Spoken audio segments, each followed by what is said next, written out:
achievements of Kazakhstan. So we're here to share some of the traditions. You'll see right away that some of the most amazing costumes ever are the Kazakh ladies' costumes, and we're always thrilled to be able to perform in them because they're quite enchanting. We have 3 dances to share with you today. Now, these reflect the people.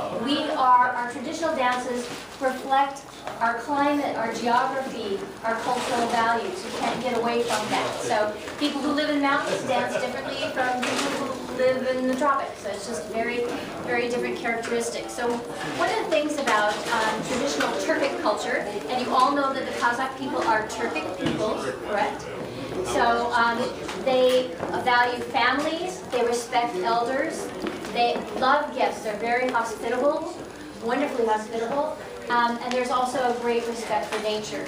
So nature is quite a theme in their dances. And part of it is because of the nomadic tradition, you live close to nature. You have to pay attention to nature and be partners with nature because you're really also at the mercy of nature. If there's things that go wrong with climate or wild animals or whatever. So there's a lot of elements of this in the dance. So the first dance that you're going to see is the 2 pieces together. First is called Opazit, which means a white river. So you can hear in the music the sound of rushing water, that clear, clean ice coming down from the mountains, making very clear water. And that will go into Karay Pozit, which is the dark brow. So the beautiful girl dancing with very lovely hand movements and charming elements with that. So we'll start with that dance, and then I'll tell you about the others as we go on.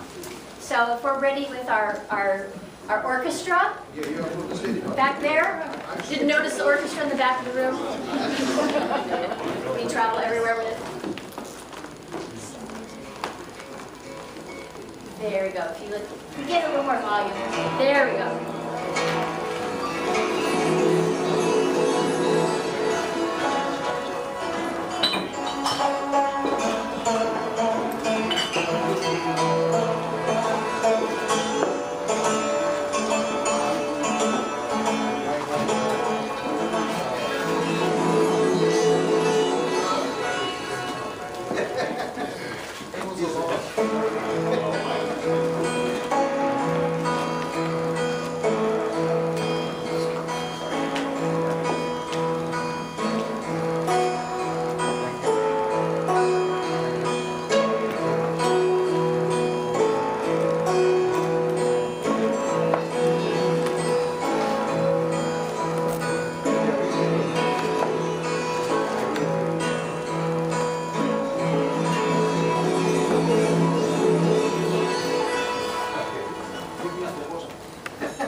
So now you wonder, what do the guys do? There are traditional Turkic sports like archery, horseback riding, and falconry. Recently, though, some ladies have gotten involved with falconry as well. So that's sort of a new thing that they've opened that up. And I think there was recently a contest and a young woman won, so yay. But of course with archery and horseback riding, women have always participated. I mean, especially with the horseback riding, that's one way that you get a bride, is you have a race and catch the girl. It's sort of this ancient tradition. But I think when you came in, you might have seen the statue in front of the embassy. That's a replica of the famous Golden Warrior. They found the grave goods that go back 2,500 years. And this pieces, it's 4,000 separate pieces covered with gold foil, different pieces that make up this amazing costume that's replicated out there. So this is a very ancient civilization. I don't think my ancestors were doing anything that interesting 2,500 years ago, but this is quite sophisticated, if you can imagine. And there's all kinds of animal elements in the costume. Snow leopards and stags and horses, all sorts of things. But of course, traditionally with nomads, you take your herds with you, and you don't want to lose anyone in your herd, right? Because that's your bank account basically, and your food supply traveling with you. So a very important person would be the shepherd. So this dance is the shepherd's dance, and we hope that he hasn't lost any sheep. So just be mindful in case there might be one lurking. Or maybe it got made into dinner, I'm not sure. So the shepherd dance, Chaban.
One characteristic of the beautiful costumes and headdresses is the use of eagle owl feathers.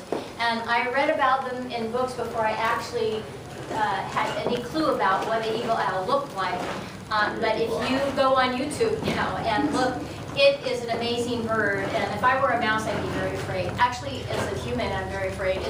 It's really a magnificent bird, and you can see that it has beautiful plumage, but also that it's really a symbol of power and energy. So when you live that close to other living creatures, you have a great respect for them and a great knowledge of them as well. So these elements come up in the dance. So this one is a little bit sad. The name of it is Kara Torbai, and it's a song about a guy is thinking about this beautiful maiden, but it's in a very respectful way, and she's like a little bird that's flown away. So maybe she was married off to someone else, but you can hear in the music, you can hear the vastness of the steppes and that sense of longing and the closeness of nature and the delicate beauty of graceful movements of the girls. So if you want to take place, and we'll tell them the orchestra to begin. Kara Karbai.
time? Yeah. Okay, ladies?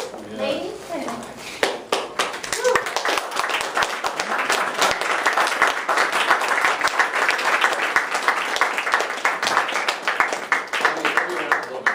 Yeah, we'll be around for a photo op. We'll take some Facebook pictures and stuff. Right after that, also, the food is ready, so if you want to make your way in.